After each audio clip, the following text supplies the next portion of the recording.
The story goes that even after the return, they tried to keep the roller coasters going.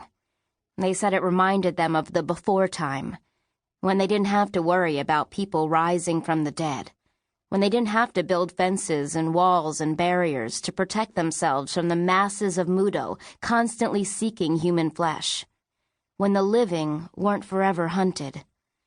They said it made them feel normal.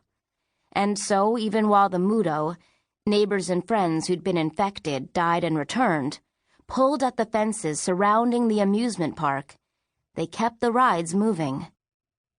Even after the forest was shut off, one last gasp at sequestering the infection and containing the Mudo, the carousel kept turning, the coasters kept rumbling, the teacups kept spinning. Though my own town of Vista was far away from the core of the protectorate, they hoped people would come fly along the coasters, would still want to forget. But then travel became too difficult. People were concerned with trying to survive, and little could make them forget the reality of the world they lived in. The coasters slowly crumbled outside the old city perched at the tip of a long, treacherous road along the coast. Everyone simply forgot about them. One other aspect of pre-return life that gradually dimmed in the memories and stories passed down from year to year.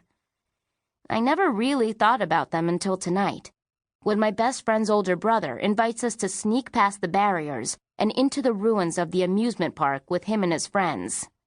"Come on, Gabry," Sierra whines, dancing around me. I can almost feel the energy and excitement buzzing off her skin.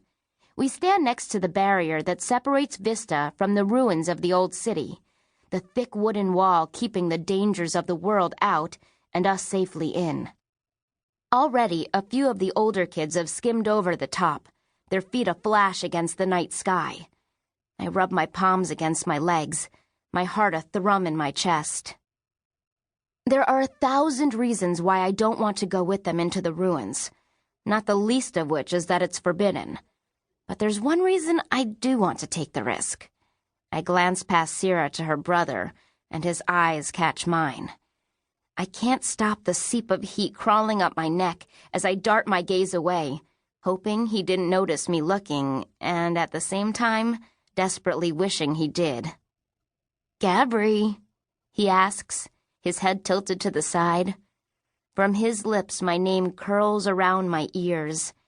An invitation. Afraid of the tangle of words twisting around my own tongue, I swallow and place my hands against the thick wood of the barrier. I've never been past it before. It's against the rules to leave the town without permission, and it's also risky. While most of the ruins are bordered by old fences from after the return, Mudo can still get through them. They can still attack us. We shouldn't, I say, more to myself than to Sierra or Catcher. Sierra just rolls her eyes. She's already jumping with desire to join the others. She grabs my arm with a barely repressed squeal. "This is our chance," she whispers to me. I don't tell her what I've been thinking, that it's our chance to get in trouble at best, and I don't want to think about what could happen at worst. But she knows me well enough to read my thoughts.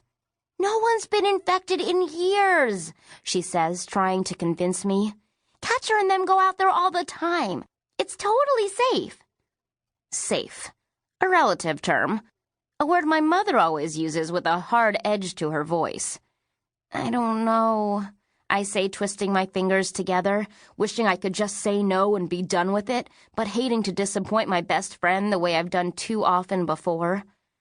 One day, several years ago, during the drought, Sierra dared me to cross the wide river that separates our town from the forest.